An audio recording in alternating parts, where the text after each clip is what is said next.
Welcome to Nightlight. Step away from the mainstream and gather around as we enlighten the world and our realities and travel this cosmic journey we call life.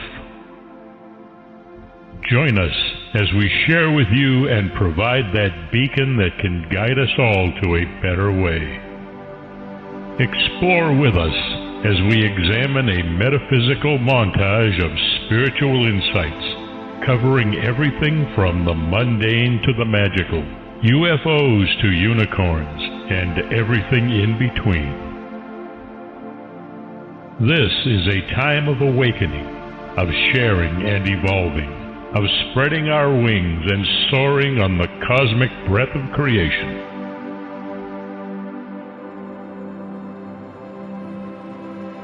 Come and join with other light-minded spirits as we weave our lights together to seek understanding, enlightenment, and with a little luck, some wisdom. This is Nightlight, a reminder that you are never alone.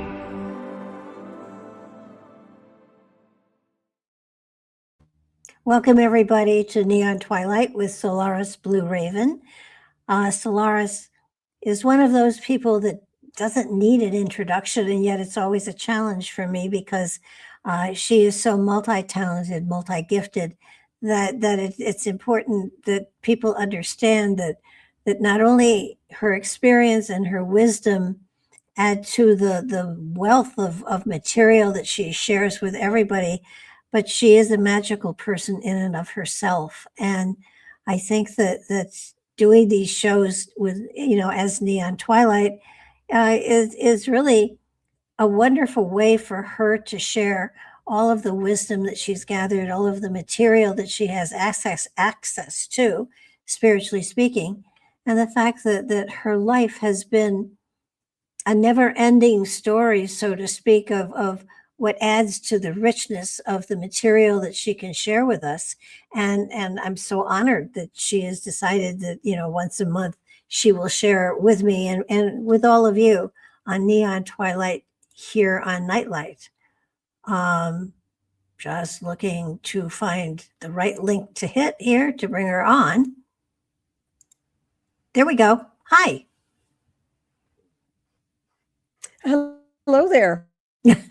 And thank you for having me. As always, a pleasure to connect with you.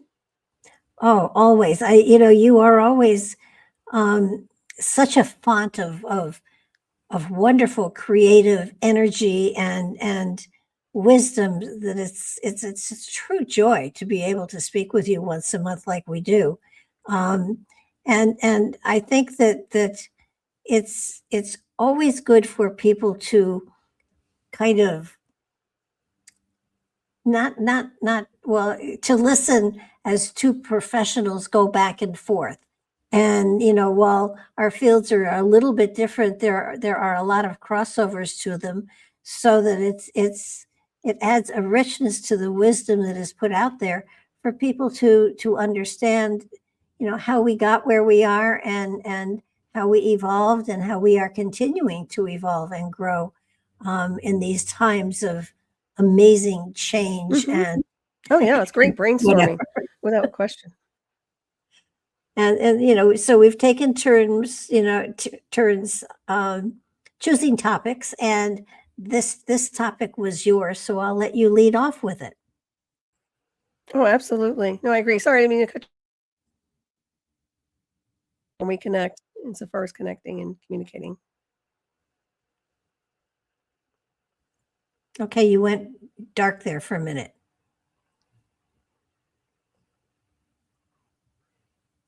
Yeah, so your signal broke up too over here. Okay. Yes, I'm here. I don't know if you can still hear me. Can you now I can hear hear me? you, yeah. So let them know what it is we're going to let them know what we're going to be talking about tonight. Oh, yeah, absolutely. We're going to be discussing mediums and channels tonight. I thought it would be kind of interesting to dive into this area, and I know that's one of your idea behind how, for example, how you got involved and how you actually knew you were channeling versus something else. I think that's really important that people use have some clarity when it comes down to how this method works. Well, I was doing mandalas for people, and I and then I did a life reading with them, and I found that when I was going into their energy to give them the life reading, quite often it took off on its own, and the material was more profound than what I might have been able to, utilizing, of course, my vocabulary and my wealth of whatever I've been through. It was always amazing to me how the material manifested itself. I didn't have to think what to say. It just sort of flowed. And excuse me, and I did over 500 of the personal mandalas, and in a lot of them there was poetry. And while my mother wrote beautiful poetry, there was a young lady from wherever, is about as far as I ever went myself as far as poetry goes. And yet in a lot of the readings, there was poetry there, and it was lovely. And it actually, we pulled all of the poetry out of all of the readings that I had done, and they're published in Whispers of Spiritual Wisdom. It's poetry that I just am not a poet. I just don't have that gift, that flow, that whatever. And yet when I was channeling, poetry came through. Mm-hmm. So I knew that it was something of me, or no, not of me, but through me. And every now and then, whenever I'm working, whenever I'm writing, I suddenly feel that surge, that flow, and know that whatever is coming through me, but it isn't necessarily of me. Does that make sense? Mm-hmm. Yeah, it's almost like following the stream of consciousness to some degree. And I would say, some of the higher self over, so super conscious must be blended in to some degree. If you think about where that aspect of self is and resides in that stream of consciousness, I think it's fascinating and inspirational. I know you don't like to take credit for that aspect of being a poet, but some aspect of you must be. I think there's something about you that has that information archived in the galactic database, so to speak. Well, perhaps it's a gift that surfaces here and there through that stream. With channeling, when one is a channel, the material, the wisdom, the whatever, has to utilize my vocabulary, my frame of, it has to come from my verbiage, the way I talk, and the words that I use. Every now and then I would find a word that I wasn't familiar with that I had to look up to make sure I wasn't, swearing in some foreign language or something. But it could happen. But I think that the important thing for people to realize is that when you are a channel, you don't, if you try to control it, you lose it. So it's a matter of sitting back and enjoying the ride. And it's different. Almost like automatic writing, right?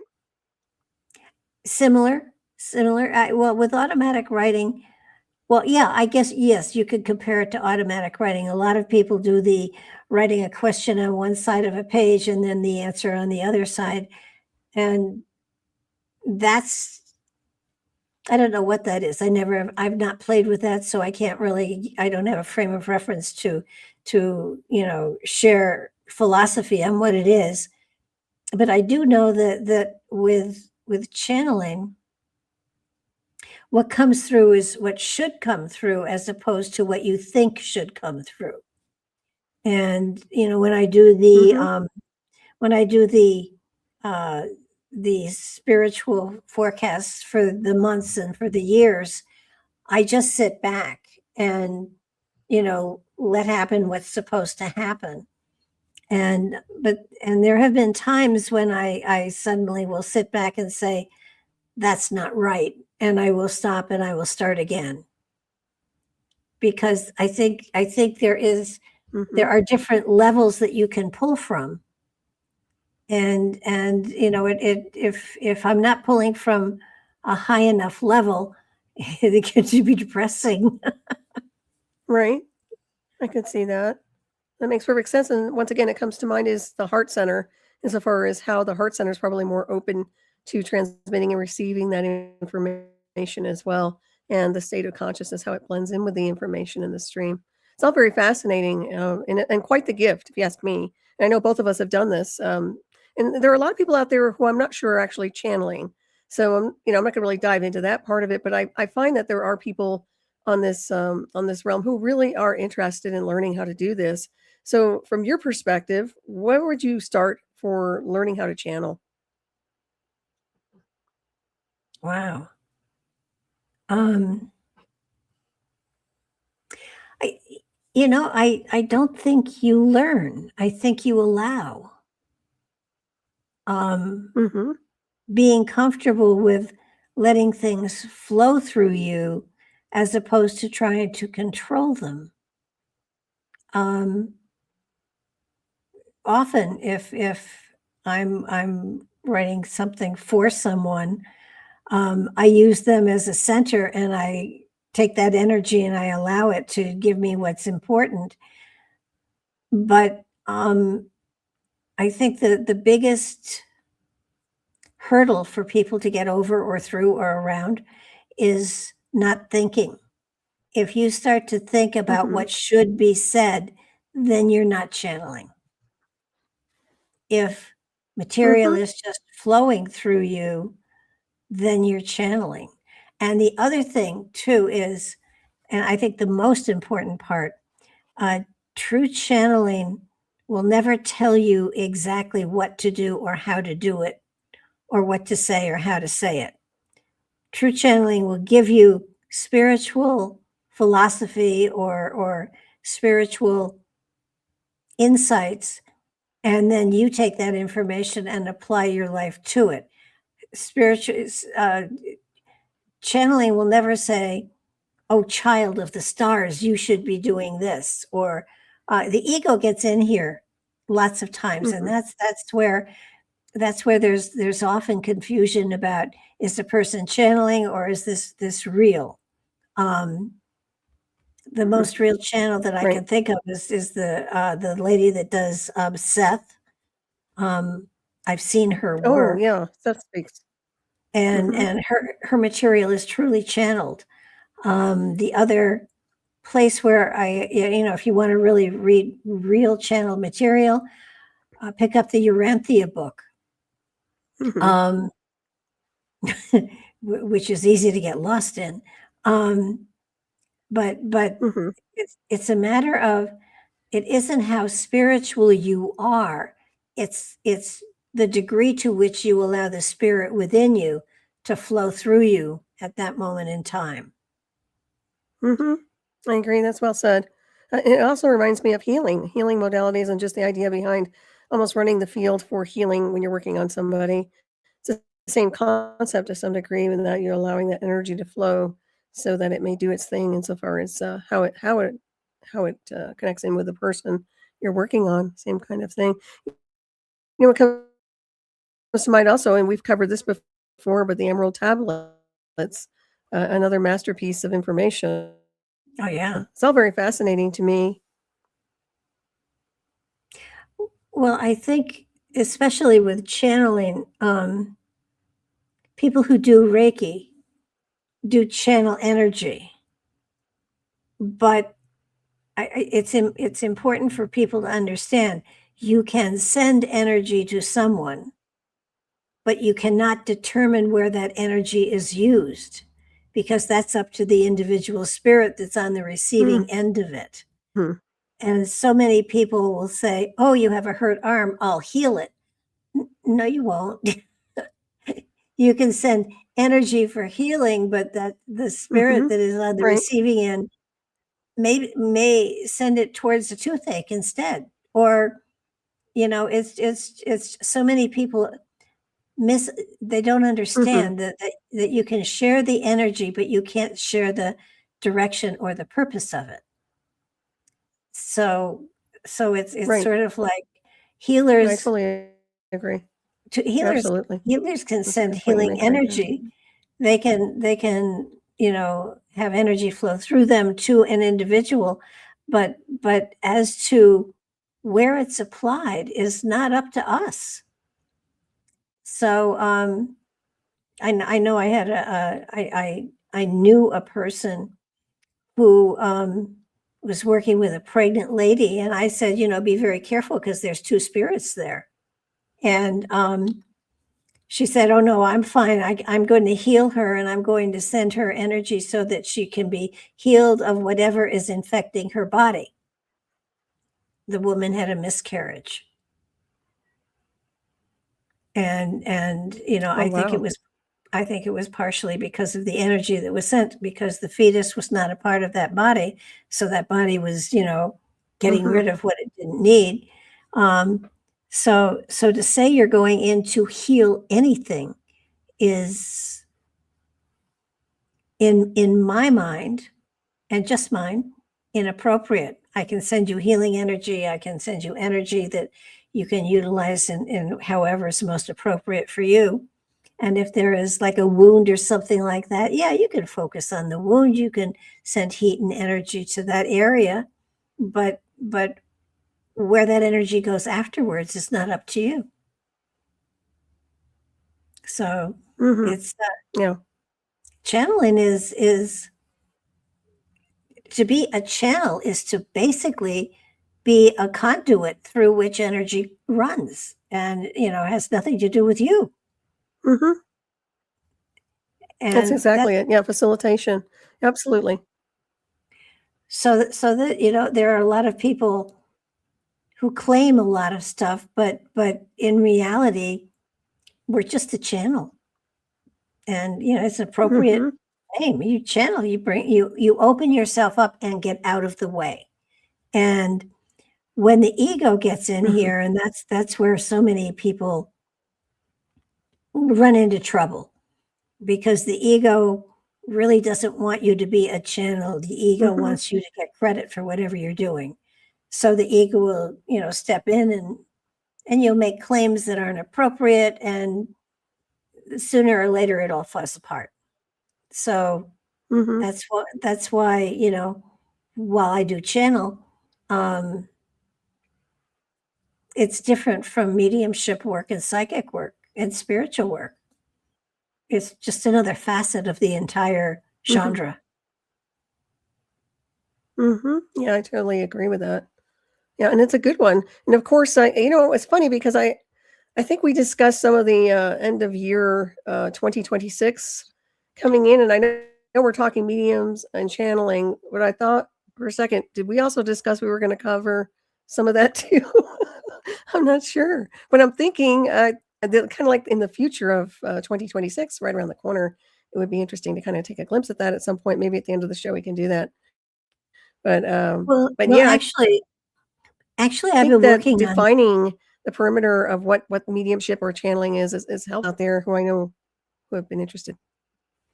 Well, mediumship is different in that, with a medium, you're looking to connect to a spirit.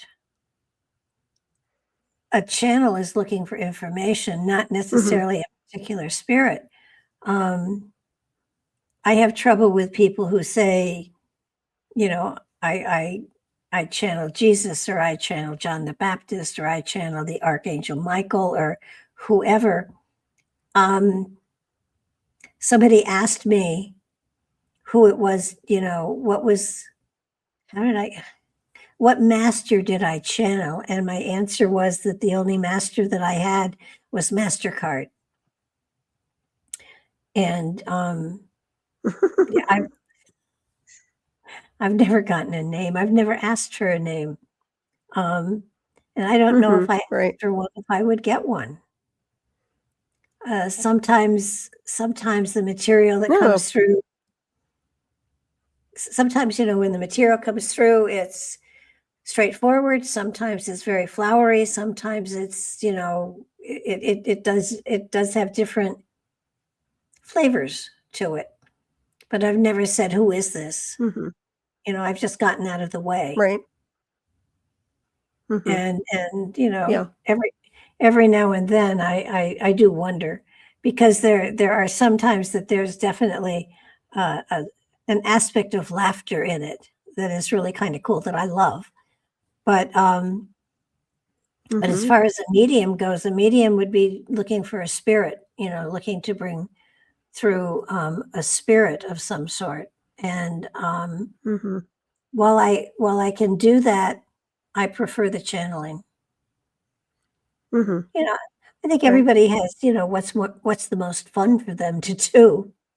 And of Right. course, And also, to me, it just doesn't make any sense to be, dabbling like that. But, with the spirit of an entity that you're not familiar with, and even if they say it's that spirit, there's really no guarantee it truly is the spirit they're trying to reach. well, it's like the Ouija board. When they ask you, people using a Ouija board say, "Who is this?" and stuff like that. I mean, that's scary stuff. I don't recommend anybody do that. That's not. Mhm. It's not a game. It's not fun, Mhm. and it can be scary. Mhm. Yeah, it opens the door for a lot of different things for sure. And of course, the fact that they sold it as I think we've talked about this, but it's sold as a game for children to some degree initially. That kind Yes. of gives you an idea of what it's about. No, and these kids Well, are very open and receptive to energy at that age, and yeah, you have to be very wise when you're using those talking boards for sure. I'm not a big fan of them. I do have them. I have a talking board, but I never use it. It's something I have framed. It was a gift, and it's a spiral. It's not like your old, the ones you buy at the oh, stores. how It's very cool. cool looking. Well, I just, there Yeah, it are. is pretty cool. It's go ahead. Go ahead. No, no, I was you broke up for a second, so go ahead, please. No, I think that looking for answers in the spirit realm is terrific, but just understand you're not going to get a yes or a no. And with a Ouija board, you do. Um, it's the same thing with pendulums. Um, they're interesting, um, but they are using your energy field. So wherever your energy field is touching into is what's bringing forth whatever swings that you're getting. Um, Mhm. I think tools like that, they're fun to play with. Um, the only thing that Mhm. I've ever, the only tool that I've ever used that I Right. relied You can control them on. too easily. I agree with that. Yeah. The only tool that I've ever used that I rely on when I use it are dowsing rods. Mhm. Dowsing rods are just phenomenal. They're a Yeah, lot those are of fun. great. I had a group that I Mhm. it was a They spiritual really are, development group. and they always work. They all went, it was really funny. I had a group of ladies that were working with me, and they wanted to learn how to use dowsing rods. And so we worked a little bit with it. And I said, okay, so here's the thing. In my yard, in my garden, in my yard, I have hidden, I think I had 24 silver dollars. And I said, they are not underground. You don't have to dig them up. Please don't walk in the beds, but use the dowsing rods to find the silver dollars. And within 15 minutes, they'd found all of them with their dowsing rods. Well, that's And they were wonderful. How amazed, cool. that That's suddenly they excellent. crossed and they looked, and, there they were. They are fun. That's fantastic. Yeah, and what a nice confirmation for everybody using them, how they work. Yeah, Yeah, yeah, those I are think, fabulous. I I think, still have some. I don't use them all the time, but yeah, I like them. well, it's funny. They've been used for centuries to find water. They used to call them water witches, the people that did them, but they would find water, and they Mhm. could drill, and the water was always there. So Mhm.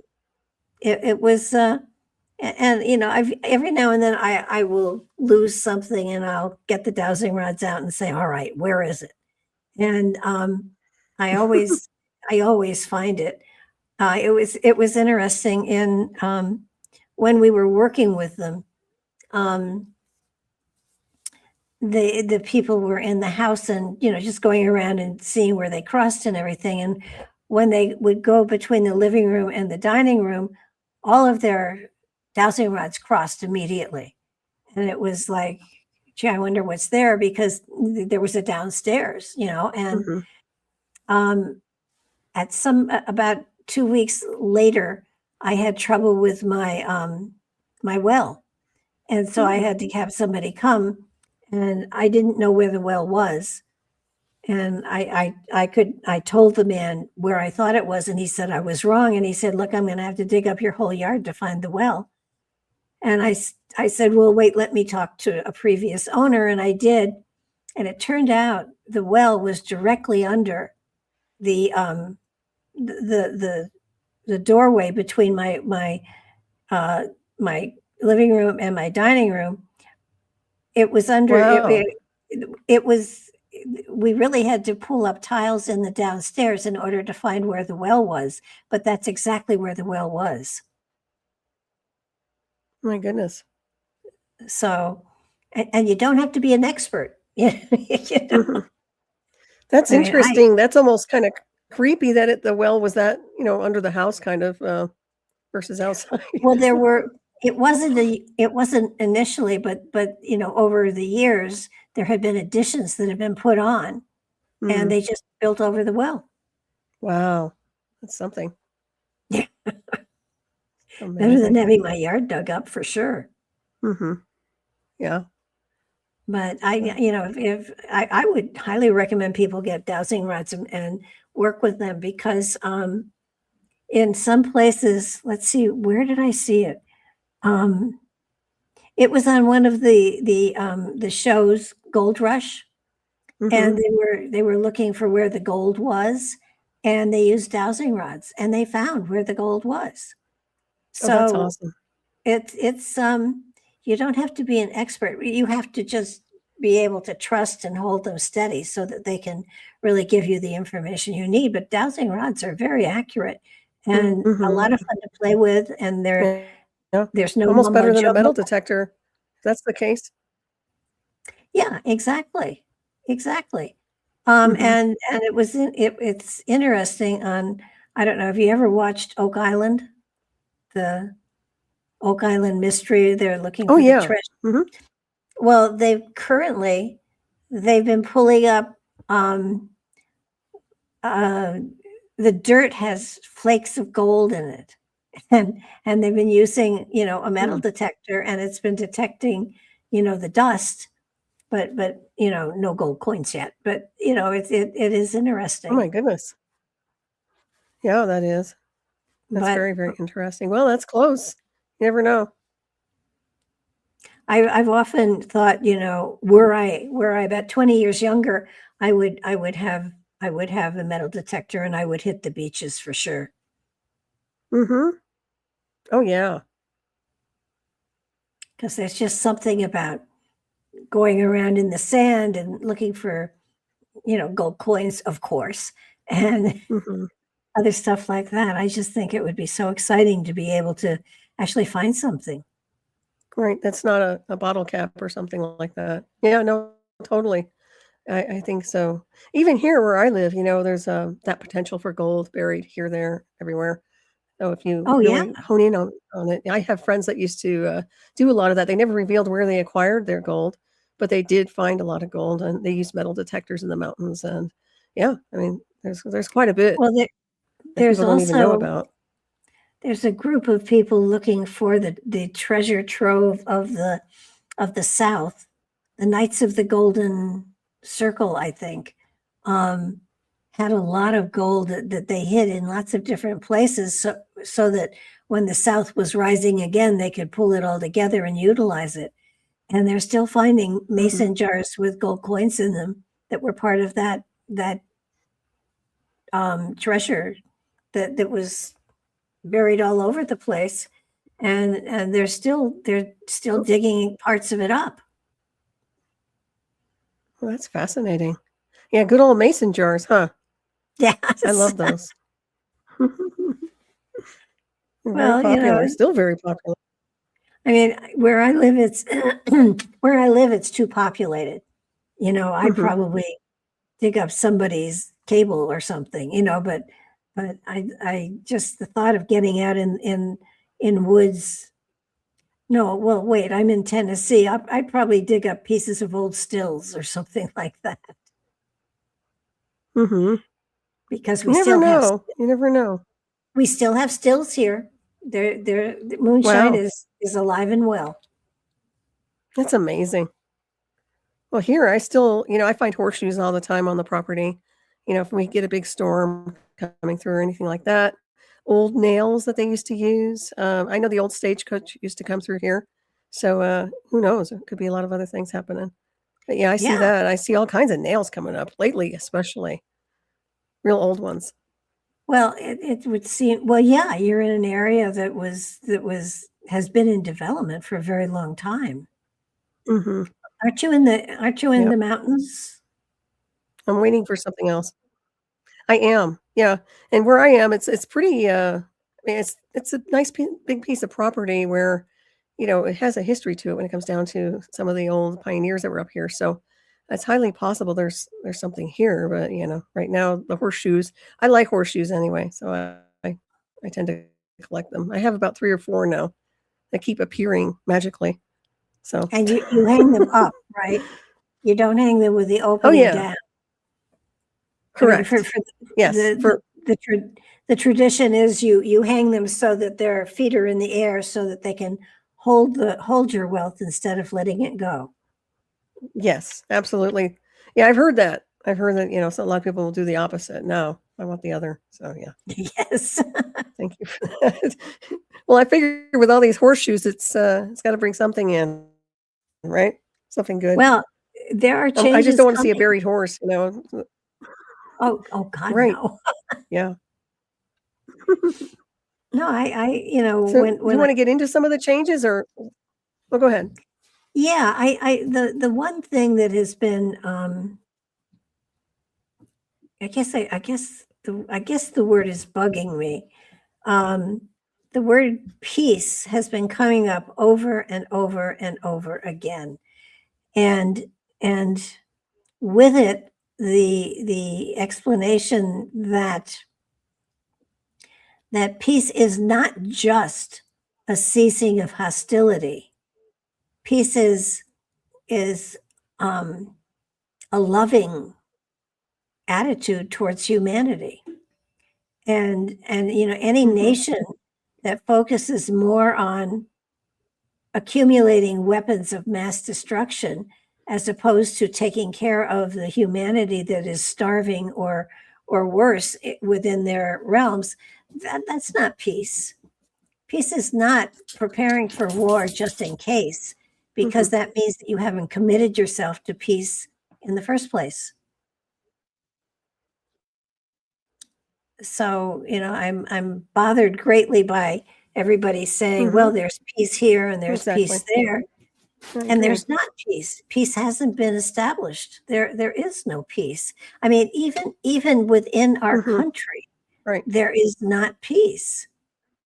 There is chaos, there is hate, there is anger, there is, it's not a peaceful place. And again, I say it over and over again. I think any alien It's not. that is on this planet No. is crazy because we're just too barbaric. There is no Mhm. Yes, but peaceful. mhm. you, there's not peace here. Even if there's a ceasing of hostility, there isn't peace because there's still hatred and anger and frustration. So that's not Mhm. peace. Mhm. No, I totally agree. Yeah, the undercurrent is very volatile, if you ask me. There's definitely it's. I don't feel the stream of being atmospheric wise. It doesn't feel very centered. It doesn't feel love based. Universally love based. I've And noticed that the baseline's not and there. when I sat down to start working on it, all I got was a lecture on peace, and I thought this is not what I'm going to put out there. But But the reality here is that you can't say there's peace here in America because there's not. Mm-hmm. There's chaos. There's people trying to kill people. There's hatred. There's 2 political parties or 3 political parties, none of which will work together. Mm-hmm. That's, peace on earth, goodwill towards men. Forget it. Mm-hmm. So, I'm kind of at a crossroads. How can I give positive insight to what I see coming when all I see is more eruptions than anything Mm-hmm. else? Right. And I'm not one to believe that war brings peace. I'm sorry. Or conflict brings peace or strength through peace. I've heard that a lot.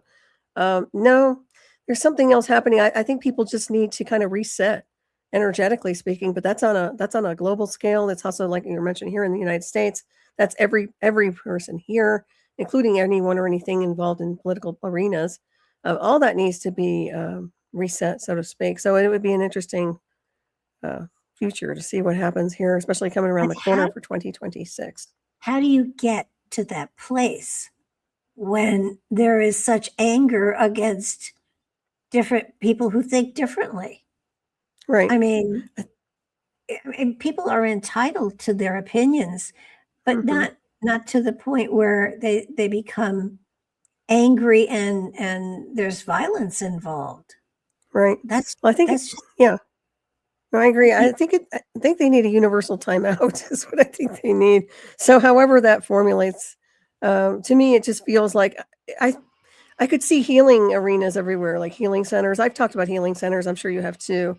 Or yeah. even something as simple as, I was just talking about this the other night on my show, color therapy, frequency healing, or anything in association with something that just shifts the frequency of the state of the person for maybe even 24 hours could help create some kind of a reset for them.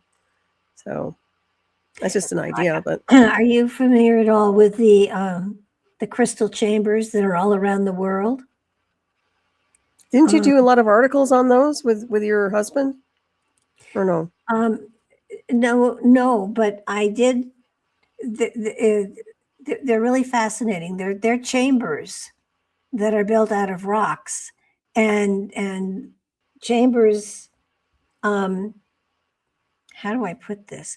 They are around the globe, and on the 11th hour of the 11th day of the 11th month, meditations go on every single hour during that hour for peace, and they're in every time zone, so that at that one particular time you have groups of people meditating for peace all around the world constantly, and they send crystals to each other so that they are connected with crystals. And it was the most powerful thing I think I've ever experienced, because we were sitting in this, it was kind of like a cave, but it was a chamber, and there were rocks from chambers that were all around the world there. And at 11 o'clock, a bell went off, and we meditated for peace for an hour. And at the beginning, you could feel energy coming into the chamber from wherever else it had been, and it whooshed in. We meditated, and then you could feel it being whooshed out to the next time zone. It was the most amazing thing I've Wow, ever experienced. that's very cool. I don't know why I'm not familiar with that. I do know the 11-11 sequence, but I wasn't familiar with that particular formula. That's pretty cool so far as that goes. And of course, Oh, there. what comes to mind are monks or anybody who's doing any kind of meditation, you know. I mean, I did. This was in the chamber was in Woodstock, New York, and Mm-hmm. it was fascinating because there was a field just outside the chamber, and I kept, as I guess as we were coming out, I said to one of the men there, I said, I see Indians dying in that field, and I don't think that there was a battle here. And he said, no, that's where a tribe camped out, and the government gave them blankets that had smallpox and the entire tribe died of smallpox. Oh, wow. And I said, oh, it was a bit creepy. He said, we're working on, clearing the energy and everything. But and this goes back 20, 25 years. But those crystal Isn't that chambers, amazing? Wow. yeah, hmm every now and then things pop up, which are really cool. Right. Well, it's like the digital field is always there, and I call it more of a digital because it's way beyond an astral imprint. Sometimes the imagery, I mean, the things you hone in on. I know I've had my own experiences too, and it's beyond supernatural. Sometimes it's fascinating, Oh, and yeah. what a confirmation once again. Even if it's unpleasant, it's still a confirmation, right? Well, I think that again, we're coming into a time when it's going to be imperative that everybody understand that peace comes from inside first. It's compassionate, it's love, it's hmm giving, it's sharing. And it's not seeing who has a bigger stick or more rocks or whatever. It's taking care of your own. I think one of the things that I'm constantly upset about is the United States is sending stuff so many places, compassionately to other countries to help the starving and on and on. And yet it's happened. The starvation is here in this country. I mean, I'm hmm fine. Take care of your own first, then reach out. But hmm but but we have people here. We have people on the streets. We have people in tent cities. We have. I mean, it's sort of like I don't understand why we're not taking care of our own. I mean, you've got hmm you've got the people who live in the woods and the fields and stuff like that. People who want to live in extreme locations, and that's fine. And yeah, if they run into trouble now and then, absolutely we should help them. But but when you look at where the poverty is in this country that we're not taking care of, it hmm bothers me that we are sending billions of dollars all over the world. And in many cases, that money is not given to the poor. It's taken and hmm utilized for other things by the national, by the nation's capital or wherever we're sending it. Right. Yeah. It's Well, I think it's it right. I think it's sad though, also. I mean, I know you're lucky enough to retire, but I think there are a lot of people out there, I'm seeing this more and more, that are at retirement age that are now living in tiny homes because they can't afford anything but a tiny home. And I think that's good in a sense, at least they have a place, a shelter, right? Something that's theirs. But nonetheless, I mean, this is not good. People are not retiring comfortably for the most part. There's a lot of struggle. Everything is increasing as the food is getting more and more expensive. I was just looking at an article today, and I'm an animal lover. Obviously, I have a lot of fur kids, and the expenditures when it comes down to animal care is outrageous. It's outrageous. It's almost getting impossible to take care of your babies and your fur kids. yeah. And I would always find a way. But my point is that it's super expensive, and if you're not prepared to handle some of that, I mean, I think it's almost getting lucrative in some of those areas. So yeah, these are interesting times in a sense of people not really having that peace. That's another level of peace, peace of mind. Yeah. If you have enough financial security, I think that's huge. And then I see it a lot. I see a lot of this going on. So, Well, I'm one person. I shop for one person, and I would say in the last 5 years, my grocery bill has doubled. And hmm I don't, you know, eat a lot. I mean, I right. don't. It's And outrageous. Yeah. I just, I sit and I take a look at, what are in my bags, and I look at the amount of money I've spent, and it's like I can't believe it. hmm Now, when my parents divorced and it was a nasty one, we ate rice-a-roni for dinner every night for a year and a half. hmm I hear that theme song and I cringe. So does my Oh, sister. or hamburger helper. I'm sorry. That's another one. Yeah. Yeah. macaroni and cheese. I mean, these are not healthy products. I mean, I know it's kind of like comfort food, but they're really not healthy when it comes down to it. No. People eating that kind of stuff, and And that's all they and can afford. and you sit and I mean, I my neighbor is retired as well. And every now and then one of us will make a casserole and we'll just cut it in half and share it with the other person. But it's ridiculous to have Mhm. to struggle that way for food.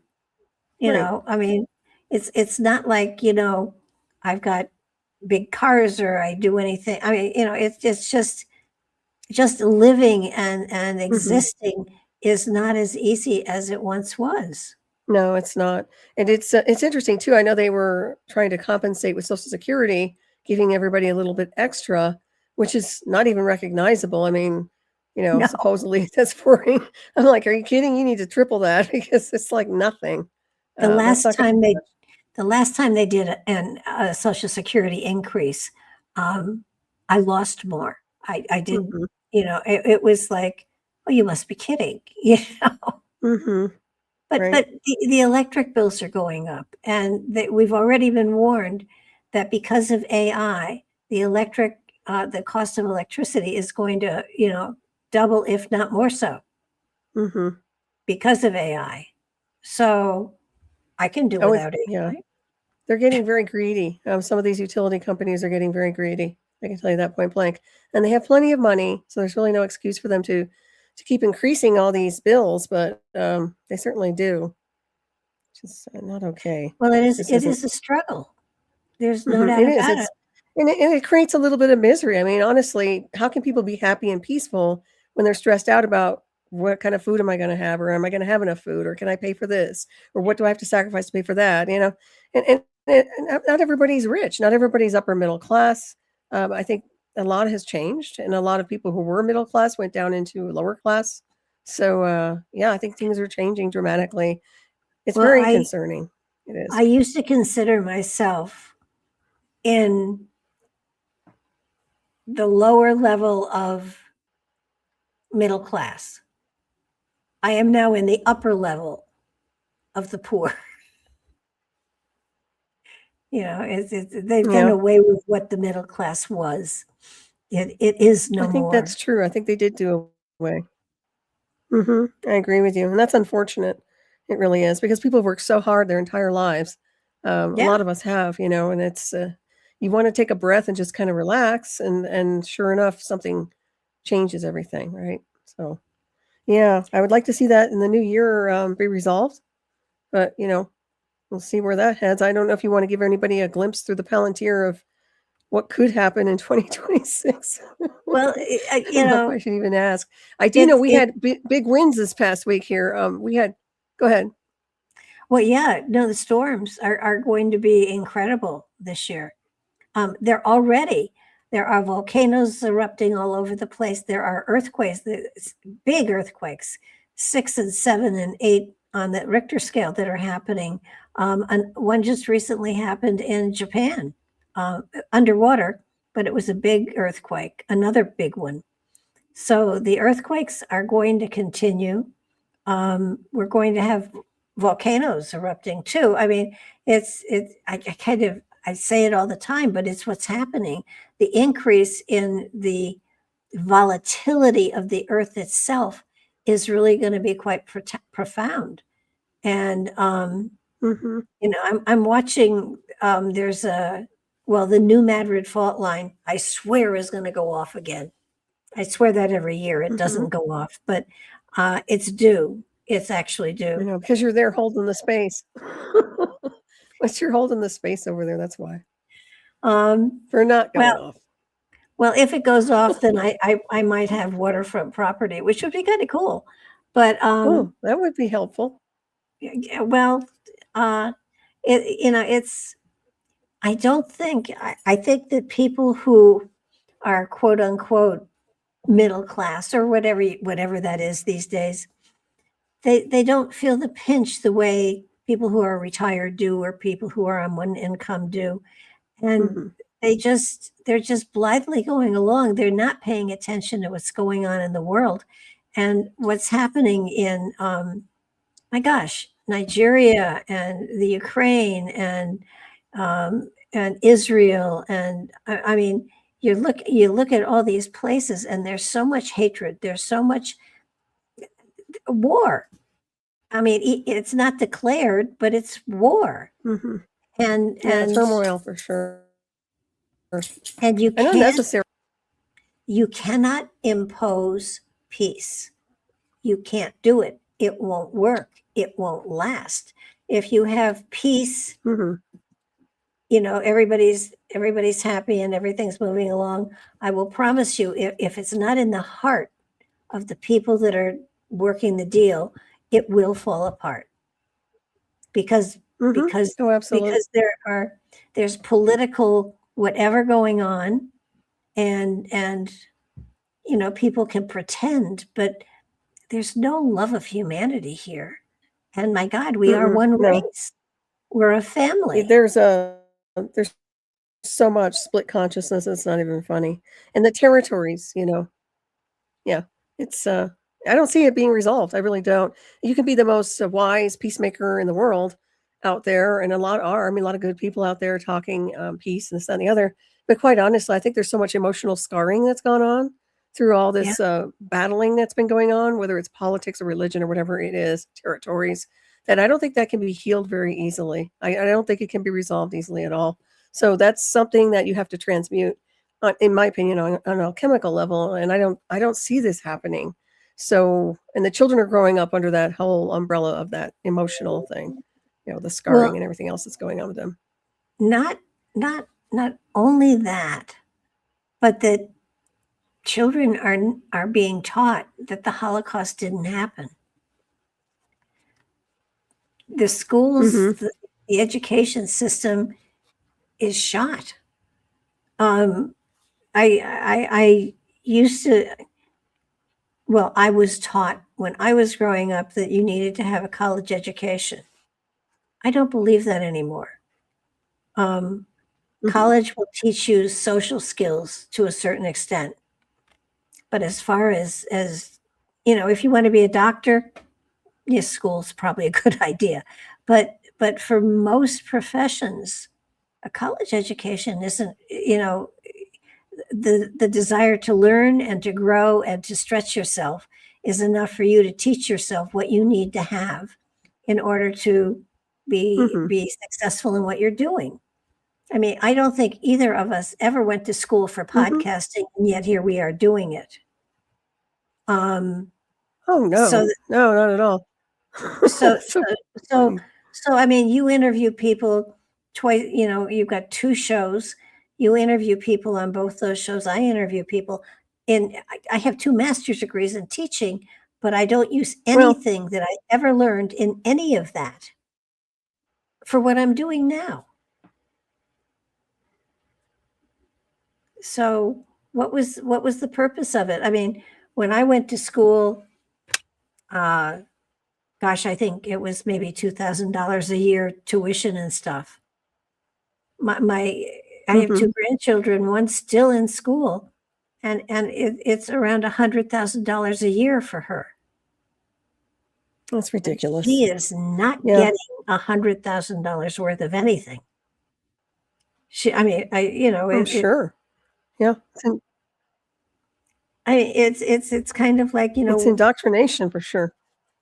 what do you want to be if you grow up? Well, listen, when I went to school, my choices were teacher, nurse, secretary. Those are my choices.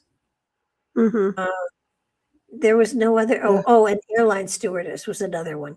But Oh boy, those four choices. that's ridiculous. That's all I had. That's But that's insulting. all. Well, it Mm-hmm. was, and you know, when I see now all of the technology, all of the graphic work and stuff like that that can be done with a computer, my fingers itch. You know, Mm-hmm. it's kind of like I would love to have been, you know, born in a time where I had the options to be creative Right. and move in those directions. It wasn't there. Likewise, the doors weren't open. No, I totally agree with that. Yeah, where's the opportunity? Yeah, yeah, I totally agree. And that's kind of sad. We are independent scholars for what it's worth, but yeah. Yeah, I mean, for what it's worth. Well, it's funny. I just when my when my mother and grandmother died, they things from family were passed down, passed down, passed down, and my sister and I got a whole bunch of stuff. And excuse me. And my sister recently moved to Nashville, and she said, "I have all this family stuff. I don't have room for it. Will you take it?" And I said, "Sure." And I'm now in possession of things that go back 5 generations. And what I'm Wow. finding fascinating is that there are um, quilts that were made 150 years ago um, that are amazing, lace and all sorts of intricate handwork. And I came to realize that the women in one of the lines of my family that I come down from were all incredibly creative with their hands, and there was Mhm. no place for them to put that energy into except making lace and doing handwork that there Mhm. was no radio, there was no TV, so the only thing they had to do was something of a creative nature. And today, when you look at the kids and you think, what are they doing that's creative? I Mhm. mean, very little. Um, Mhm. they Right. use AI, they use the computer, but they're not taking their hands and creating something. And when I looked at all of this and some of it, Solaris, some of it is so fine. It's like spider webs. The lace Wow. is so fine. It sounds And all beautiful. I'm Oh yeah, no, I've got it's amazing. And yet, what do you do with it? Because you don't use it anymore. So, I have to Mhm. find a way to utilize it so that it stays in the family to a certain degree. But the women in our family, I mean, and when I look at a lot of the lace, I think of the mandalas that I painted. So, it's another form of creativity that came from my hands. But what do they do today? I mean, they don't do anything with their hands. Mhm. Their fingers are on their cell phones and stuff like that. But what is being done Right. in a Well, I think it's creative? creative to some degree on the internet when they do their own, whether it's podcasting. I know there are some very good people that could easily work in Hollywood, with special effects, just Oh yeah. learning on the internet like they have. That's kind of creative. But at the same time, I understand where you're coming from. Where's the body, incorporated into that to some degree with learning a skill, a physical skill that's enjoyable, not like a mandatory skill or, just something that's creative. And I totally get that because it does allow your psyche to integrate all different kinds of energies when you're working, whether it's knitting or sewing or, even that Well, kind of a gift for some of the quilts you're discussing. Those are cool. what about even reading books? Um, one year for Mhm. Oh, Christmas, yeah. 1 year for Christmas, I gave everybody, books of some of the authors that I had on the show that I thought were fantastic. Nobody read them. It's sort Mhm. of like, Yeah. is that another part of our culture that is going, you know, into That's antiquity and unfortunate. dust? I mean, um, Right, it's use it or lose it too, because if they stop reading, that's not healthy for them, in my opinion. I think that the hand-eye coordination, it's more than video games. I think reading is a very important thing for people, well, even if it's it just for 10 minutes. well, I know when my parents divorced, it was way back in the 50s, 60s when divorce was, it was a disease. Stay away, it's catching. And Mhm. so that people would tell their children they couldn't play with us because our parents were divorced. Aw. So my sister and I had to find ways that we could fill our time and not be depressed. And I read my way through the library at the school in certain areas because that was my way of keeping my mind going without feeling sorry for myself. Mhm. And Very I wise. love I love reading. It is my way of being in other places, in other times, in other cultures, in other. I mean, it's to me, it's amazing. Mhm. But what happens to those that don't have that? I mean, I can't understand people not wanting to pick up a book and read, but they Mhm. don't. Yeah. They have YouTube. They have. I mean, we had cliff notes on books that we were supposed to read. That was bad enough, Mhm. but now, YouTube, you can watch the movie, or you can, you don't have to actually spend time allowing your consciousness to flow with something that's going on Mhm. on the printed page. Right. And everything is, well, they have AI to help them write anything they need.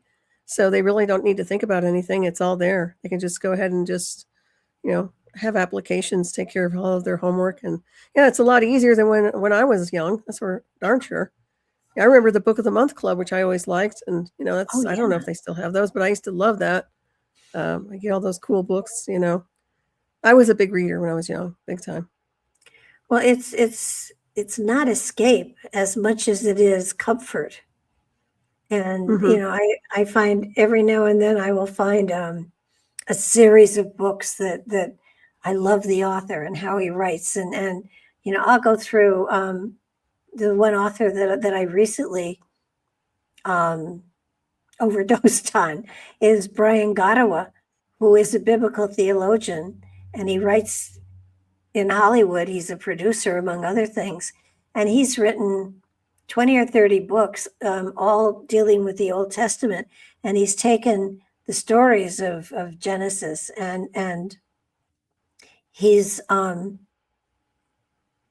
the books are accurate. They're biblically accurate, but he's filled in the blanks and Hmm. created fictional stories, so you get to know the characters better. And I mean, Hmm. it's just, his books were fabulous. I read 21 of them, and Wow. it starts with, I think it's Noah, I think, and it goes clear up to Jesus and then beyond, and it's you get to understand a little bit more of what was going on in that time, and you're more appreciative of a lot of the material.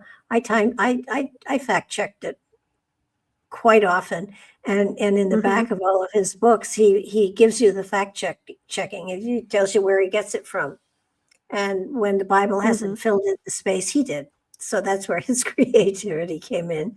But Oh, nice. it's you get to the point where, I mean, I love the Harry Potter stuff, and I know Hmm. my grandchildren have read that. But Oh, as far yeah. as other stuff, um, not so much. I mean, Hmm. I Right. can't imagine not having a book that I'm reading. I just can't imagine it. Yeah, it's very interesting. Well, I think that hopefully they're not going to miss that, but at some point you kind of wonder, will they be obsolete? Will books be obsolete? They're already kind of phasing them out to some degree. We do have the apps that we can run and, the Kindle and all that, but at some point, who knows? There may not even have any books on this realm anymore. I'm sure they'll have something artificial intelligence related for data and information. So Well, appreciate them you while know, you can is my motto. And I do. I have a nice library, probably like you do. oh my gosh, when I moved from Connecticut, I got rid of about 1,000 books, and I have and now I have bookshelves that are overflowing again. So Hmm.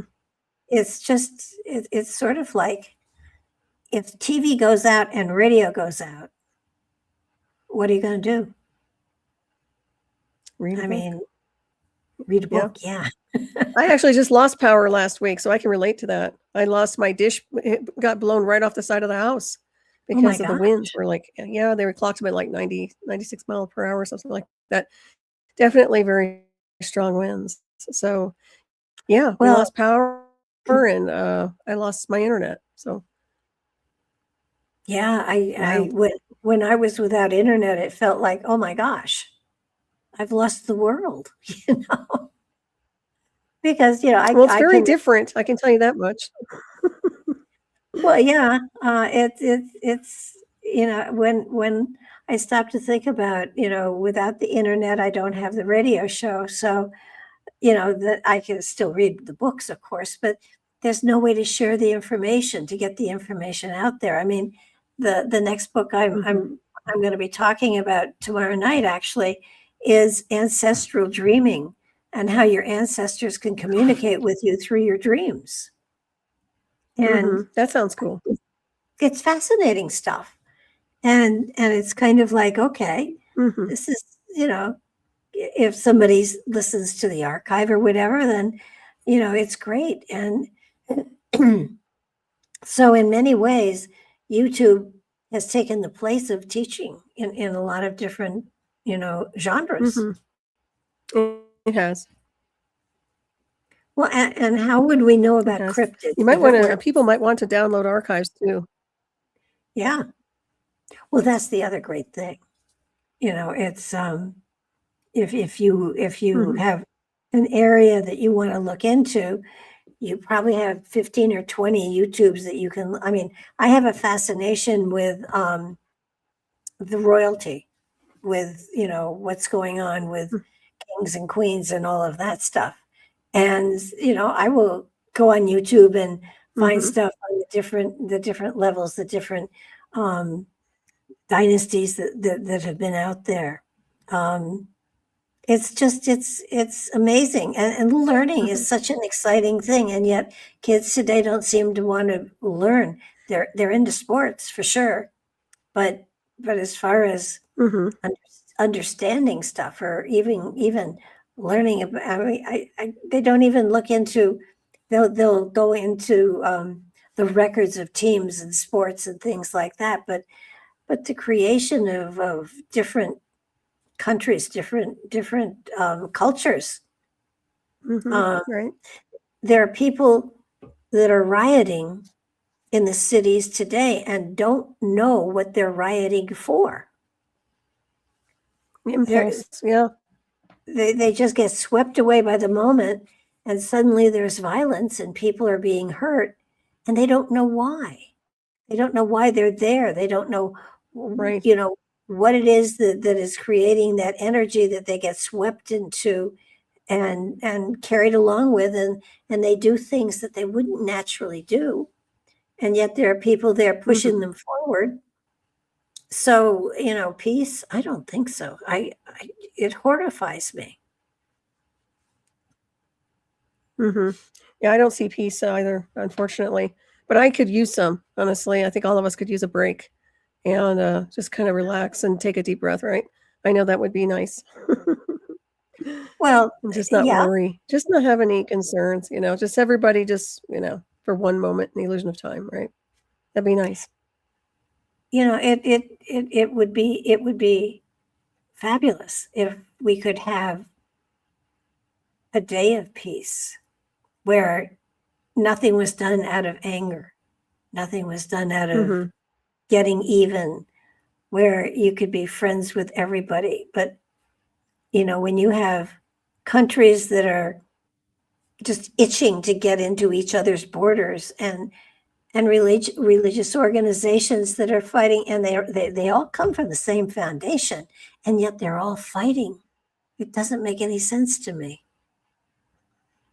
So, that's kind of why I have.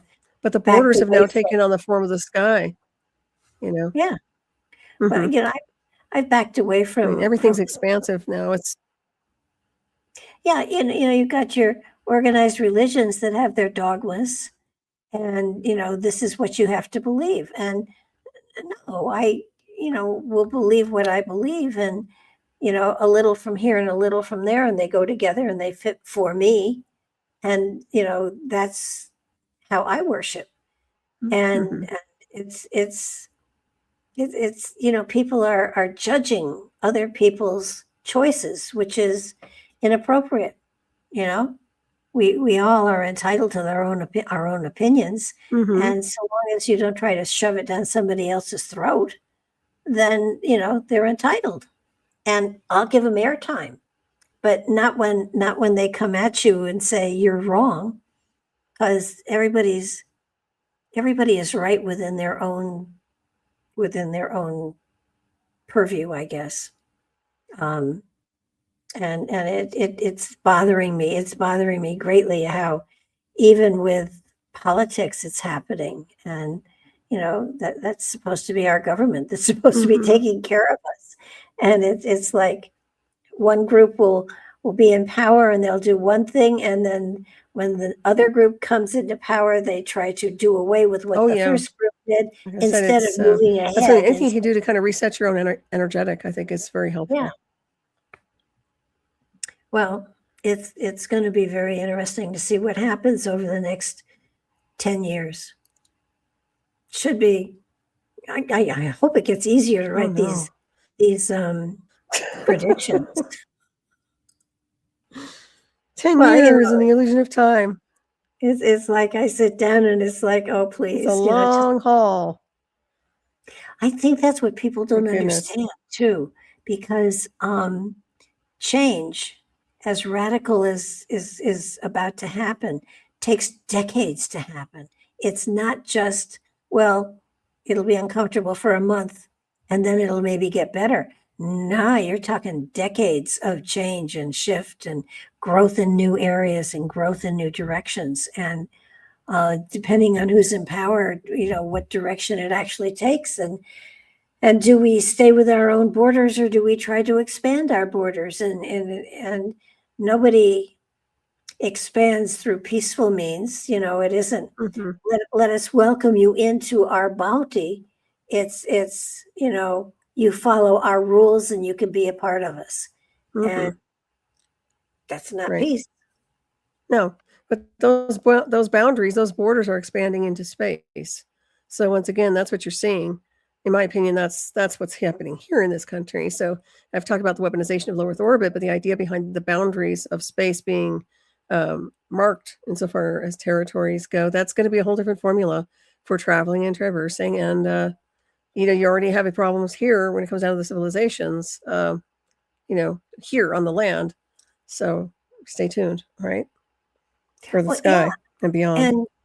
And when I keep seeing, boundaries changing and shifting. I remember you saying that. And it's happening. And Yeah. it's kind of like I look at what's going on, especially with the Ukraine, because that's what's mostly in the news these days, and it feels like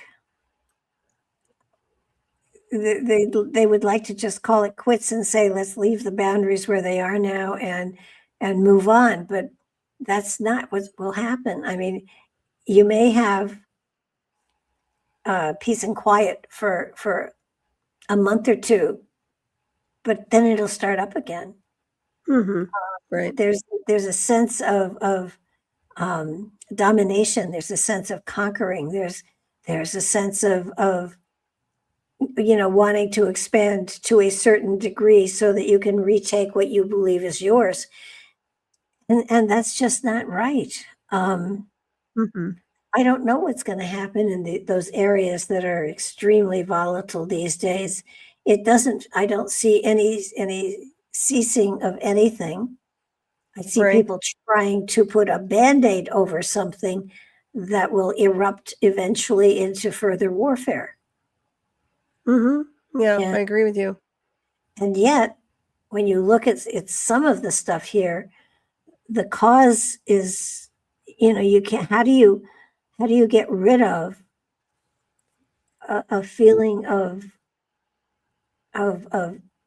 empowerment of someone or some nation or some group saying, this is ours and we're going to fight for it and die for it. And then everybody, then bunches of people die and nothing is resolved.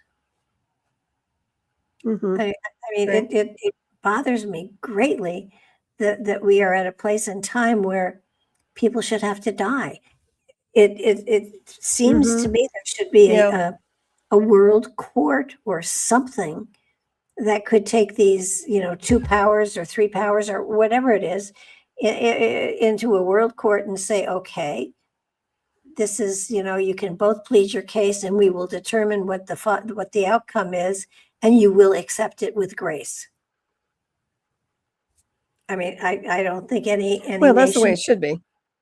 well, it should be, but you'll always have somebody say, well, they were on your side, not my side, and I don't go, I mean, is there appeal? Sure. But I don't understand this. The element of justice doesn't seem to be here anymore. The element of No, trust and I equality agree with and that. fairness. No, it's out of control and it's dirty fighting and vendetta fighting. A lot of resentful people out there and the illusion and delusion of power. What I see is, and I hate to say it, but it feels like vaporization of a mass collective. So I don't know how crazy they're going to get with their weapons systems, but we'll see where they go with it, how crazy they get. Those satellite systems, they can do a lot of damage, and whether it's one area across the globe or the whole world. Well, when we So bombed, they need to get it under control now. I don't think well, it's just going to keep escalating worse and worse and worse. It's always been this way. I mean, they never stop. when we bombed, I guess it was Iran where the radioactive stuff was going on. Mm-hmm. And we, they came back and they said, we wiped out the whole factory. There's no more. They don't have any of the right material. They can't possibly make a bomb. I just sat here with my mouth hanging open, and it's like, you have been broadcasting that this is going to happen for months. They have already taken the refined whatever they need for bombs, and they're out of there. Mm-hmm. And when I tried to tell people that they didn't get what they were going for, people told me I was crazy. And then later on it said, well, they couldn't account for a certain amount of radioactive material that seems to have gone missing. Of course it's gone missing. It's been made into bombs and they're going to be exploded. I just don't know where. Right. And somebody said to me, well, they don't have they don't have any air power, so they can't possibly do that. And I said, well, what would stop them putting it into a truck and driving it across the border? Mm-hmm. I mean, stupid things like, Well, there's always going to be a way. There's always going to be an opportunity. And in my opinion, I think aerial warfare is going to be the weapon of choice any way you look at it. So some of these countries or areas where they say they don't have the capabilities, I'm not buying that. I think they do, whether it's a friendly country that's, in cahoots with them or whatever. So yeah. And I think the dominance in space is really what we're looking at too. Like I said, I think that's where the optics are, because from that point of origin, they can control everything on this realm worldwide. And that includes, anything lunar, this, that, and the other. So if you can control all that from an aerial viewpoint, I think that's their objective. Well, would you think that would have to be, would that have to be bases on the moon in order that they could launch things from there? I think they're already staking territories with that. But in my opinion, I think something's going to go sideways with that whole scenery pretty soon. But that's just my take. I have a special attachment to that lunar area. So we'll see what happens. But I just find that there's just so much saturation with airspace. You were talking about how people get so upset and energetically they're just not feeling good. And I think that's a lot of that. I think it's just the way the microwaves are hitting and the radiation signatures and everything else they're using for directed energy weapons that are not necessarily targeting them personally, but it's just in the air, it's in the ether. And I think that it can definitely cause some problems and create some instability. That's how you can't get peace on Earth when you have something hovering over your skies that's detrimental, that's going to harm you at some point in the illusion of space-time or potentially. They're worried about UFOs, and I'm more concerned about them misusing their tech. So, it's like... Well, when Chernobyl happened, we got radioactive dust in this country from Chernobyl. Mm-hmm. When the Fukushima happened, we got stuff from that. So wherever a bomb goes off, it will be worldwide. It's not going to be contained to one area. Mm-hmm. So it doesn't make sense for someone to really bomb a country like crazy, because then the country is not habitable, and that defeats the purpose, and you can't, then, extend your border. but I do feel that a Right. bomb is going to go off this next year. I just don't know where. No, I think you're And right. And like I said, I think there's more high tech stuff in the formula as well. That's something that I'm looking at. So, well, the other thing that is couple of things that one of the things that came through, and I just don't know where to apply it or how to interpret it. But I got that how did it put it?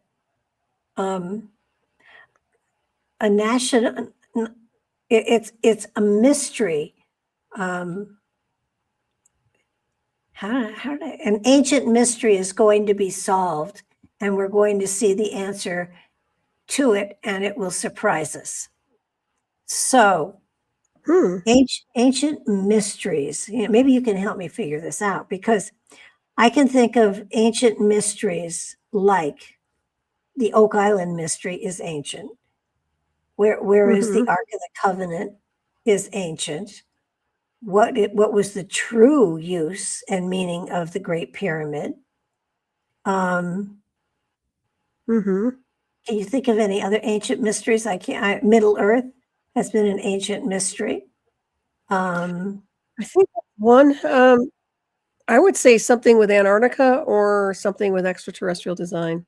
But the pyramids also come in. Of course, they've been doing a lot of control. I don't want to say demolition over there. There's been some weird going on with the Great Pyramids, if you ask me, and what's going on underneath. But yeah, to me, Antarctica is still a big deal because whatever's been there is still there's still some signatures in association with that. So well, they're that could be seeing part of the equation. They're seeing a whole bunch of pyramids there too, with the ice that's melting. But ancient mystery, I mean, the Aztec treasure that is supposed to be buried in the United States. That's an ancient mystery. Not real ancient, but no, it is What about ancient. new languages? What about decoding new languages or decoding ancient languages? Anything with that? Oh, that could be an ancient mystery. No, I just got that, and at least one ancient mystery is going to be revealed. I just don't know which one it is, and I was trying to figure out what could it be. I mean, well, you should dive deeper with that. Go ahead.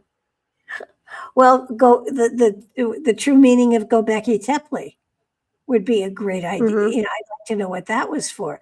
I'd like to know why Derinkuyu was made 13 stories below the surface. What caused that? What was the reason for that? It's not casual. What was the purpose?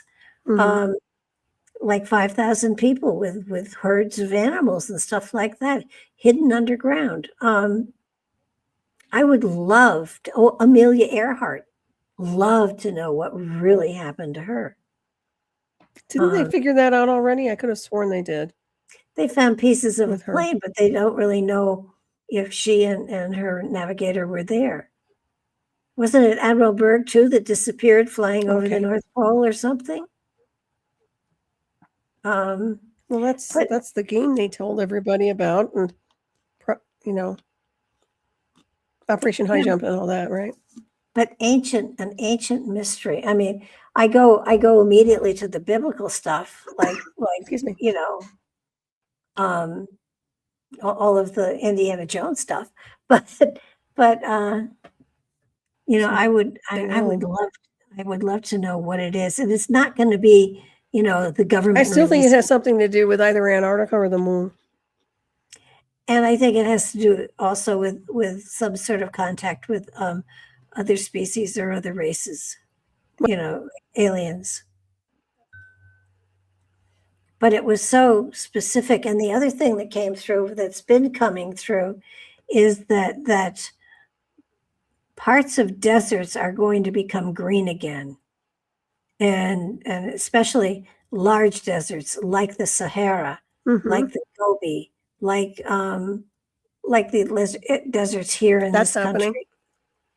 And but I'm seeing them become fertile again. I'm seeing tremendous shifting and changing that way. I do believe somewhere over in Africa there is a culture that's going to be discovered. And this is just me. This isn't what I've gotten, but I do believe that the area that is now desert covers a culture that we've not even heard about in the books or in anything that's been written in hieroglyphs or even Sumerian, but that there is a culture that goes way back 20, 30, 40,000 years. And that's going to be uncovered. That's interesting. Well, with the change of the Earth, and at one time, Antarctica was near the equator, so that's when it had forests and everything there. So why not the Sahara being a lush garden place too? Of course, somewhere's got to be a desert. Yeah, I think there's a lot of movement. It just feels like a lot of movement. Yeah. It's hard for me to explain it, but it's like things are sliding, but I'm not talking earth changes. There's movement. That could be part of the revealing too. Well, the plates are shifting, and I'm wondering, the other thing that came up that I don't, I'm going to wait and see if it keeps coming up before I put it on paper someplace, but that a large asteroid was going to hit the planet in the ocean. And I don't know which ocean. But there would be huge, there would be huge tidal waves. So, and I had a... Is that anything to do with, not through the Atlas, obviously? Having to do with what? The Atlas, I was thinking of 3i Atlas, but that's another one that's kind of out now. No, I think they've said that that's going to miss us, but you have meteor showers all the time, so it's kind of like this is a big one. This will leave a crater someplace, but if it's in the middle of the Atlantic, there's a huge, I don't know what they call it. It's called the Mid-Atlantic, whatever, but it's very, very deep. And That's another interesting. So you don't think it's something you think it's part of an asteroid or a comet? Go ahead. I'm sorry. Yeah, I think there'll be an asteroid or a comet that hits one of the oceans that causes damage. Okay. Okay, but you're not seeing it in correlation to the moon. The moon, I just think there's something up with the moon lately. But I'll be stay tuned for that. Well, could be. It's time. Things have to change now. But I'd like to see them take war away from the surface of the Earth and put it someplace else. I mean, it's almost like I kind of wish there were a terrible thing, a prison colony someplace like Australia. They sent all of their... was their plan for this place initially. Really? Right. Well, you think about people talk about this place being a prison planet, right? I don't believe in that, but the idea behind containing the hostility to this field, to this dimensional space, but none of us, a lot of us don't belong here. So, but yeah, I remember hearing about Australia as well. There has to be something else, but the thing is, they're never going to stop. So, what's the final end game? It would have to be something like extinction for them. Yeah. And you look at governments, and every nation has an army, and the only thing an army is good for is war. Yeah. I mean, it just doesn't make sense. When we were all one Pangea way back, it was peaceful. And, as the parts, as it separated, as they drifted,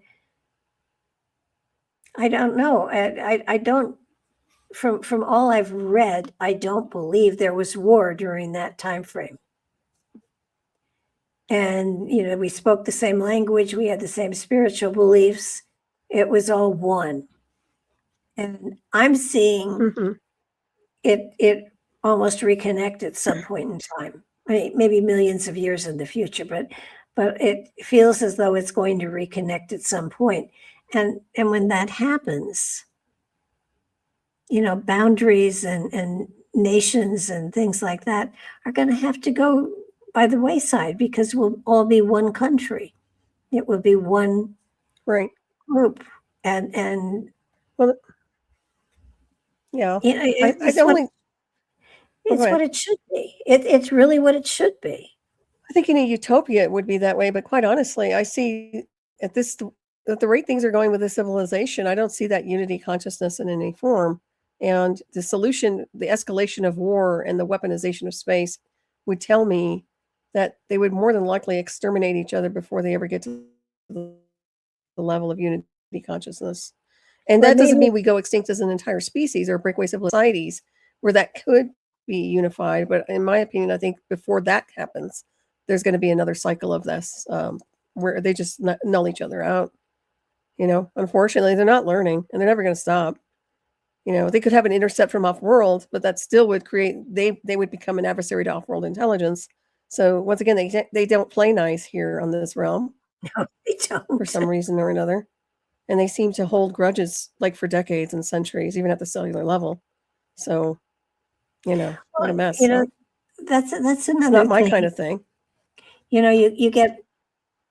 I know one day, Jeannie and I were talking about Israel and whose land it actually was, and if you take it back far enough, the land itself didn't belong to any nation.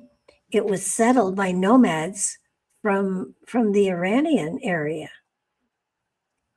So that Mm-hmm. it was never, it didn't belong to anybody or any tribe. It was just land. Mm-hmm.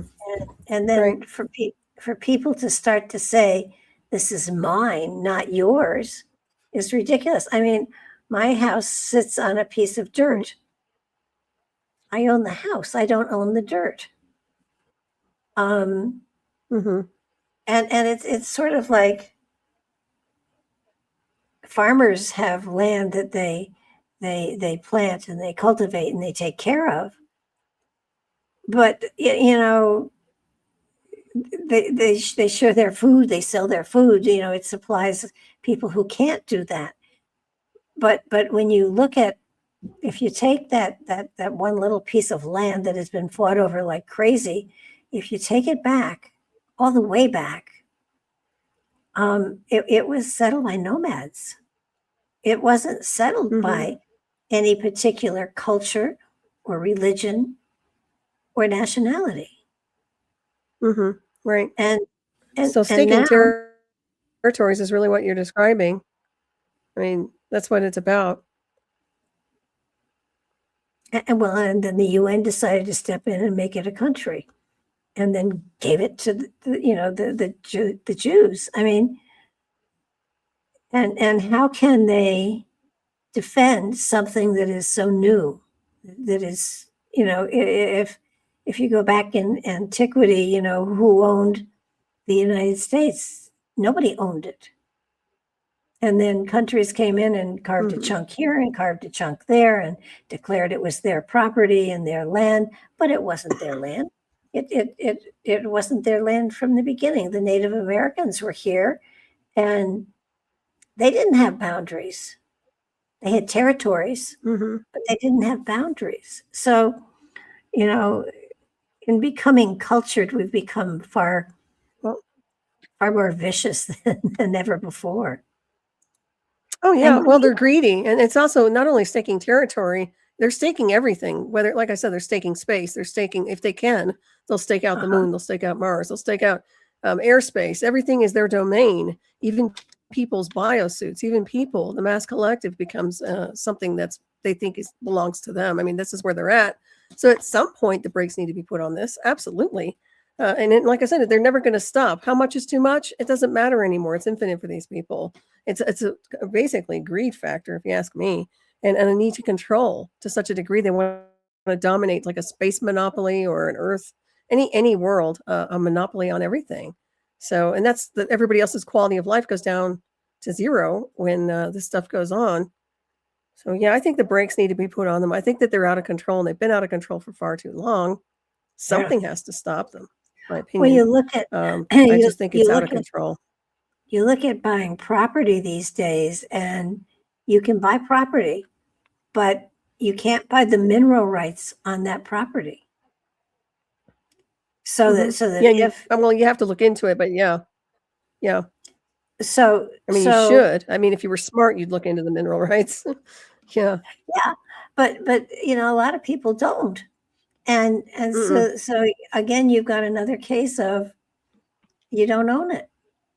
You can't own it, and it's a planet. It's home, at least for now. Well, I don't even know our home, to be honest with you. Like I said, I think we're descendants of the visitors, and we've been here for a while. Enter onto timelines and this, that, and the other, but I'm not even convinced this is anybody's home, to be honest with you.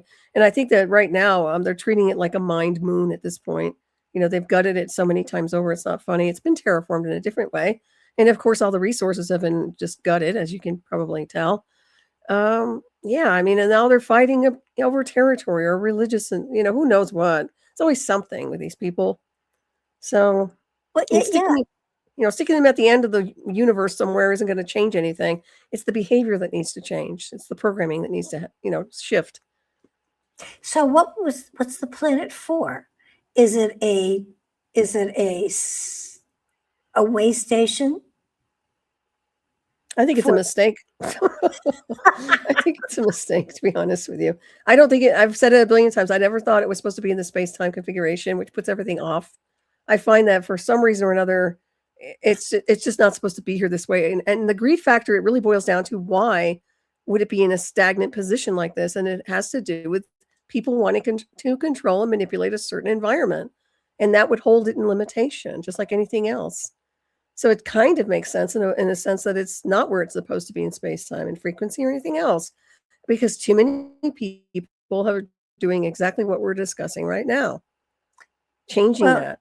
If everybody raised their state of consciousness and they worked together and coexisted and stepped up to the galactic neighborhood, we wouldn't be in this position right now. Well, when I look at what's coming generationally, it's frightening. Mm-hmm. And we're going to have to live off planet. Yeah. Which is okay. I mean, I have no problem living off planet. Of course, I won't be here probably, but like your grandchildren or they'll be living off planet. I guarantee you, they're going to be the pioneers of the new Mayflower. That's going to happen because this place won't be here. In my opinion, I think they're going to have to evacuate. That's just my 2 cents. It will be the case. All I know is that atmospherically, we're not doing it any good at all. Mm-mm. And we are at a point in time where, I mean, I am very sensitive to pollen, and usually in the wintertime, it's a lot easier for me, but it was 71 degrees here today. Mm-hmm. And, it's kind of like, I one of my bushes has buds on it, and I went out and said to it, no, it's not time. We're going to, wow. It's going to freeze again, suck it back up. But it's the actual weather patterns are changing dramatically. And it's getting to the point where our crops are going to be failing because the farmers are going to try to stick to the old schedule, and it won't be appropriate. Mm-hmm. So, well, it feels like the atmosphere is being ripped away. I mean, that's what I'm feeling. I call it like synthetic atmosphere to some degree because it's been so modulated and changed by weaponization of space, and the atmosphere itself. But there's definitely that going on. It's very unstable, if you ask me. It's an unstable atmosphere condition. And I don't really like what I'm observing from it. Like I said, these winds, we've never had winds like this before. Barbara, winds that are up to like that kind of wind, 96 mile per hour winds, unheard of up here. That's So, hurricanes. yeah, it's like, I'm not in Kansas. Yeah, it's definitely hurricane. Yeah. You may end up there if you get blown away. What elevation are you at? Are you at I'm a telling you, higher? I'm at 85, about 88,500 feet plus or minus. Yeah. Oh, wow. You're definitely up there. Yeah. So, I mean, and I heard it when I heard it was the night I heard these winds coming through, and I was like, it almost sounds like a train because it's so strong. And then all of a sudden, this huge noise. And then, of course, there goes my dish. It was bizarre. It was just bizarre. I actually was ready to go and get my animals and go sit in the car. Like, okay, do I go outside now? Because that's not a good place to go. But yeah, it was getting weird. Yeah, the weather patterns are just now I'm in an area where tornadoes are common. And it's the one storm I'm frightened of. So of course I move right in the middle of it. Mm-hmm. Confront your fear. I've been through hurricanes, I've been through all sorts of storms, but a tornado, it's got me. But they're going to be worse. They're going to be much worse. And I think that some of it has to do with the fact that we have been playing with the weather and we've lost control of it. Oh, And sure. Yeah, weather modification. Yeah. It's in some ways, Mother Earth is lashing back at us. Well, yeah, I never discount what's been going on with the weaponization of our atmosphere. And I've seen it. I've tracked this stuff for a long time. So, yeah. And they're still at it. I mean, they're still doing their modification programs, at least around here. And it does create some side effects on an atmospheric level. Well, it's just and the other thing is, they're constantly talking about new strains of viruses coming and new flu, whatever. We've had flus forever. So, it's just, but I think that we have had a hand at, increasing the intensity of some of these illnesses. But what boggles my mind is when I was going to school, I taught special ed, and special ed was children who had handicap problems and were having trouble learning. And since then, they have taken all of those children and they have renamed them, whether they're learning disabled, whether they have ADHD, whether they have different illnesses and everything. They're finding new definitions for what I truly believe are just in many cases children who are wired differently and just need a different approach to a learning situation. And they're labeling these kids, and it blows it. Not only does it make them feel inadequate, but it labels them so that everybody around them thinks there's something wrong with them, so they don't have the socialization skills that they would have had we been back 50 years, 60 years, 100 years with a one-room schoolhouse, where those that were really far ahead were able to step back and help those that were having trouble getting whatever it was they were being taught. That's what life is about. If you can help someone, you step back and you help them. And the kids aren't being taught that anymore. It's like they have a special teacher. They have to, we have to avoid them. And it's the socialization is just frightening. And I hate it. So I'm not going to have any more kids. Yeah, sounds very backwards. You're not going to what? I'm not having any more kids. Oh, you're so funny. Well, I think that it will change at some point. Excuse me, but I do find that the future of education is probably going to be AI interface, and that would be the most logical way. And with that comes a rewiring of the brainwave activity. So on a more positive scale, if they did have a problem learning something going on with their behavioral pattern or something going on with their circuits, it would probably be able to rewire that and heal them. I mean, I'm an optimist on this, not on the weaponization side, but I think that it's an opportunity at some point to maybe work with people and see if they can't get upgraded to fix whatever's going on. If there's something short circuiting, if that's If, even the case, right? if But when it's you're used, talking about all the viruses, we have what's that? if it's used that way, it's great. Yeah, but that's my point. There's too much devil's advocate, it's just weaponized. And unfortunately, for me, I'm always trying to do the upgrades, heal, this, that, and the other, and they're more about the opposite. So I don't believe in keeping people behind. I believe in helping them get to where they need to be. Exactly. So I think that's kind of your objective as well on that. But ecosystems come to mind when you're talking about viruses.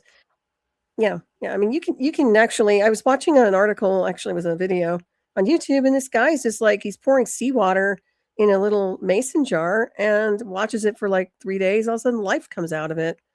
And just to give you an idea of, and I know, but isn't it interesting how you can just pour water out of a faucet and more than likely find some kind of life form coming through? So I'm thinking to myself, yeah, we do have a lot of viruses and bacteria everywhere. So what's their point on that one? We should be able to have some kind of immunity to some degree after being here as long as we have, right? When I was growing up, we drank water out of the hose. I mean, there were no seat belts. I mean, a lot of the things that today are, danger are things that we survived. So, and the other thing, with the Arctic shelves melting, it's also releasing pathogens and stuff that have been frozen for hundreds, thousands of years. And, we have no immunity to them. So that's going to be exciting. That's going to be exciting too. I just noticed how close we are to time. So thank goodness. Yeah. Well, it's been a pleasure. Time goes fast in the illusion of time when we're traveling through there, communicating. Oh, yeah. This has been a wonderful show, Barbara. Glad you've been here. It's always wonderful getting a chance to talk with you and share with you and see wherever. On my write-ups, often I will say, I know where we're going to start. I have no idea where we're going to finish, which is a good thing. So yeah. It's my call for next month. Spontaneity leaves room for all that. Yeah. And by the time we get to next month, there will be far more to talk about, I'm sure. So I want to give people where you can be and found. Happy New Year, right? Yeah. Oh, I'm over at, let's see, Raven Star's Witching Hour, 12 midnight Eastern time, 9 p.m. Pacific on Revolution Radio Studio A on Saturdays. And then, of course, Hyperspace Night Files on Friday night.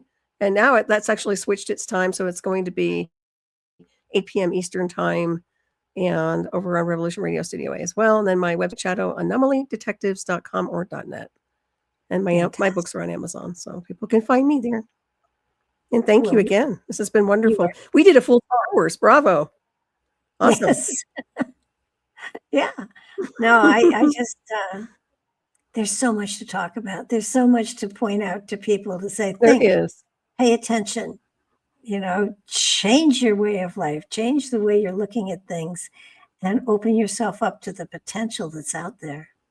In spite of all of the crap that's going on, there's a lot of good stuff there too. And comparing notes, that's what I love about connecting with you each month. We can kind of go through our own processing and then just kind of run information by each other, which I really appreciate, because especially in these times, like you were discussing, I think that, that's definitely, anything can happen and will happen. And hopefully it will be more positive than negative. That's what I'd like to say. Well, yeah. And think about national mysteries too. I can't wait to see what I will. happens there. You should remote it. I mean, honestly, what comes to mind with me was just Go ahead. No, I was just saying, it just comes to mind as Antarctica or something with the lunar base or moon. But who knows? I mean, you're looking at something else maybe more indigenous to here. So very, very interesting. Could be something with the Vatican. Oh, yeah. let's at some point in time make a list and keep checking it, because Okay. in a year's time something should should have evolved so that we can say, aha. Well, next time you get that message, just go, I need more definition on that. Fine tune what it is. It could be Yeah, something to do with the Vatican, though, could be with this new could pope. be. That's a good point. Well, I think we should make a He list. seems very different. Yeah, Okay, I'll make a list too. Okay. I'll write it down. I will too. And everybody else do the same, and we'll compare notes at some point in time. Until next time, will be the last Sunday of January, and we'll see what trouble we can get into then. Until then, good night, everybody.